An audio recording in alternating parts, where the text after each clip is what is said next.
QLD, TQQQ 수익률만 보고 계시면 진짜 중요한 절반을 놓치고 계신 겁니다. 한국에서 월급 받아서 생활비 쓰고 아이 교육비 나가고 대출 이자 내고 남는 돈으로 미국 주식 사는 사람에게는 얼마를 버느냐보다 얼마를 남기느냐가 더 중요합니다. 계좌는 불어나는데 이상하게 내 삶은 그대로다. 많이 벌었는데도 마음은 늘 쫓긴다. 이런 느낌 드신 적 있으실 겁니다. 이유는 단순합니다. 우리는 매수는 열심히 공부했는데 돈이 흘러가는 구조는 너무 대충 넘겼기 때문입니다. 많은 분들이 QLD, TQQQ를 사면서 이런 생각을 합니다. 환율만 잘 보면 된다. 분할 매수만 잘하면 된다. 하락장만 버티면 된다. 물론 맞습니다. 그런데 그건 전부 공격에 관한 이야기입니다. 문제는 방어입니다. 한국에서 미국 주식하는 사람은 수익이 나면 끝이 아닙니다. 환전도 봐야 하고 세금도 생각해야 하고 배당도 그냥 통장에 찍히는 걸로 끝나는 게 아니라 나중에 어떤 방식으로 잡히는지도 봐야 합니다. 해외 주식 양도 차익은 한국 거주자에게 양도소득세 신고 이슈가 생기고 해외 배당은 국내 원천 징수 여부와 금융소득 규모에 따라 종합소득세 이슈로 번질 수 있습니다. 그러니까 미국 주식은 차트만 보는 게임이 아니라 결국 구조까지 보는 게임입니다. 국세청일, 특히 한국 개인 투자자는 더 그렇습니다. 미국 현지 투자자처럼 달러를 벌어 달러로 사는 구조가 아닙니다.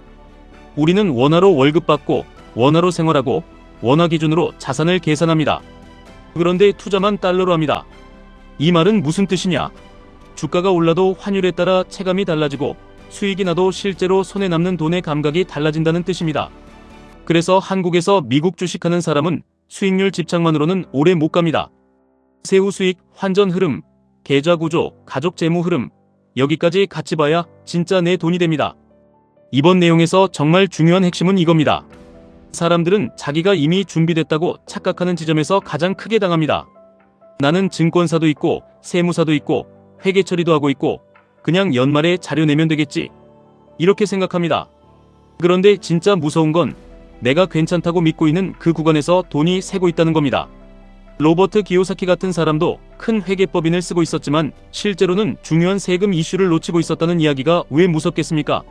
돈이 없는 사람이 실수한 게 아니라 돈도 있고 경험도 많은 사람도 구조를 잘못 짜면 크게 새는 겁니다. 그럼 우리 같은 한국 개인 투자자는 더더욱 구조를 봐야 합니다. 여기서 말하는 구조는 거창한 게 아닙니다. 내가 미국 주식을 어떤 목적 계좌로 하고 있는지, 단기 매매인지, 장기 적립인지, 배당을 다시 재투자하는지, 생활비로 빼는지, 부부 중 누구 명의로 운영하는 게 유리한지, 부업이나 사업소득이 있다면 그 소득과 투자소득을 완전히 따로 보는지, 이걸 정리하는 겁니다. 한국 투자자는 특히 이런 정리가 중요합니다. 왜냐하면 한국에서는 월급, 사업소득, 배당, 기타 소득, 가족 단위 재무가 다 얽히기 쉽기 때문입니다. 미국 주식 하나 잘 샀다고 끝나는 구조가 아닙니다. 그리고 많은 분들이 이런 생각을 합니다. 나는 그냥 직장인 투자자인데 법인이나 LLC 같은 건 사업가들 이야기 아닌가요? 아닙니다. 당장 LLC를 만들라는 얘기가 아니라 부자들은 왜 계좌보다 구조를 먼저 보는지 이해하셔야 한다는 겁니다. 지금은 직장인일 수 있습니다. 그런데 앞으로 유튜브 할 수도 있고 전자책 팔 수도 있고 강의할 수도 있고 소규모 사업을 시작할 수도 있습니다. 그때도 지금처럼 그냥 번 돈 들어오면 쓰고 남으면 미국 주식 사고 이 방식으로 가면 돈이 커질수록 더 복잡해집니다. 자산이 커질수록 필요한 건 종목 추천이 아니라 구조 설계입니다. 이 지점에서 QLD, TQQQ 이야기가 다시 중요해집니다. 이런 상품은 자산의 속도를 미친 듯이 올려줄 수 있습니다. 그래서 많은 분들이 거기에만 꽂힙니다. 얼마나 싸게 샀는가, 어디서 반등하는가, 전고점까지 얼마나 남았는가, 이런 것만 봅니다.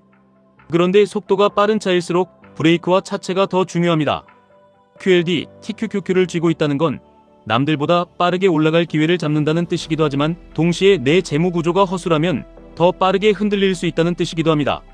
수익률이 높을수록 세후 기준으로 얼마나 남는지, 배당과 양도 흐름이 어떻게 쌓이는지, 내 생활비와 투자금이 얼마나 분리되어 있는지 이런 걸 더 냉정하게 봐야 합니다. 한국 투자자들이 특히 자주 하는 실수가 있습니다. 계좌 한돈을 전부 실력이라고 생각하는 겁니다. 아닙니다. 아직 신고 안 한 세금도 있을 수 있고, 아직 생활비로 빠질 돈도 있고, 아직 환전도 안 한 돈도 있고, 아직 시장이 반납할 수도 있는 평가이익도 있습니다. 그래서 진짜 잘하는 사람은 계좌 숫자만 보고 흥분하지 않습니다. 내가 실제로 지킬 수 있는 돈이 얼마인지, 세후로 얼마가 남는지, 다음 하락장에 다시 투입할 현금이 얼마인지, 이걸 먼저 봅니다. 이게 미국 주식을 오래 하는 사람과 잠깐 반짝하고 끝나는 사람의 차이입니다. 또 하나 중요한 건 세금은 벌칙이 아니라 사실상 유도장치라는 관점입니다. 국세청 자료를 보면 해외 주식 처분은 양도소득세 신고 대상이고 해외 배당은 국내에서 원천 징수되지 않은 경우 확정 신고 대상이 될 수 있습니다. 결국 이 말은 아무 생각 없이 벌고 아무 생각 없이 받으면 나중에 한꺼번에 복잡해질 수 있다는 뜻입니다. 반대로 미리 흐름을 정리하고 준비하는 사람은 덜 당황하고 덜 흔들리고 더 오래 갑니다. 한국 투자자에게 필요한 건 세금을 무서워하는 태도가 아니라 세금을 포함한 전체 구조를 미리 설계하는 태도입니다. 그래서 저는 요즘 미국 주식하는 분들에게 꼭 이 말을 드리고 싶습니다. 종목 공부만 하지 마십시오. 구조 공부도 하십시오. TQQQ가 몇 % 오를지 맞히는 것보다 그 수익이 내 삶에 어떻게 남는지 점검하는 게 더 중요합니다. QLD, TQQQ를 통해 자산의 속도를 올리는 건 좋습니다.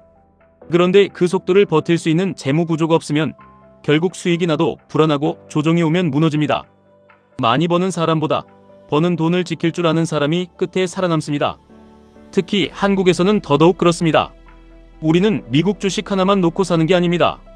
월급 통장도 있고 주택대출도 있고 아이들 교육비도 있고 부모님 챙겨야 할 일도 있고 갑자기 큰돈 들어갈 변수도 많습니다. 그러니까 미국 주식 투자는 따로, 현실은 따로가 아닙니다. 현실을 견딜 수 있어야 장기 투자가 됩니다. 생활비와 투자금을 분리하고 세금 일정을 체크하고 배당이 들어오면 그냥 기분만 좋아할 게 아니라 그게 전체 소득 흐름에서 어떤 의미인지 보고 양도 차익이 커졌다면 미리 신고와 자금 계획까지 생각하는 사람, 그 사람이 결국 시장에서 오래 남습니다. 결국 부자는 차트만 보는 사람이 아닙니다. 자기 돈의 흐름 전체를 보는 사람입니다. QLD, TQQQ를 살 때도 나는 지금 단순히 레버리지 ETF를 사는 게 아니라 내 인생의 속도를 올리는 선택을 하고 있다는 감각이 있어야 합니다. 그러면 자연스럽게 질문이 달라집니다. 어디서 살까가 아니라 어떻게 운용할까를 보게 됩니다. 얼마나 벌까가 아니라 얼마가 실제로 남을까를 보게 됩니다. 지금 오르나 보다 이 수익을 어떻게 다음 기회로 연결할까를 보게 됩니다. 이게 진짜 투자자입니다. 그러니 이제부터는 이렇게 생각하시면 됩니다. 나는 미국 주식을 그냥 사고 파는 사람이 아니다. 나는 한국에서 살아가는 내 현실 안에서 달러 자산을 키우는 시스템을 만드는 사람이다. 나는 QLD, TQQQ 수익률만 보는 사람이 아니다. 나는 세후 수익과 현금 흐름까지 관리하는 사람이다. 나는 상승장에만 웃는 사람이 아니다. 조정이 와도 다시 버틸 구조를 가진 사람이다. 이 감각이 생기면 투자도 달라지고 멘탈도 달라지고 계좌를 보는 눈도 완전히 달라집니다. 오늘부터 꼭 체크해 보십시오. 내 미국 주식 계좌는 생활비와 분리되어 있는가? 내 수익은 세후 기준으로도 만족스러운가? 해외 배당과 매매 차익이 커졌을 때 신고 흐름을 알고 있는가? 가족 재무와 투자 재무가 뒤섞여 있지 않은가? 이걸 점검하기 시작하는 순간부터 여러분은 단순히 미국 주식하는 사람이 아니라 달러 자산을 설계하는 사람이 됩니다. QLD, TQQQ는 분명 강력합니다. 하지만 진짜 차이는 종목이 아니라 구조에서 납니다. 많이 하는 사람이 이기는 게 아닙니다. 끝까지 남는 사람이 이깁니다. 그리고 끝까지 남는 사람은 수익률만 쫓지 않고 돈이 새지 않는 구조까지 같이 만드는 사람입니다. 지금까지 1분 투자 하이젠버그였습니다.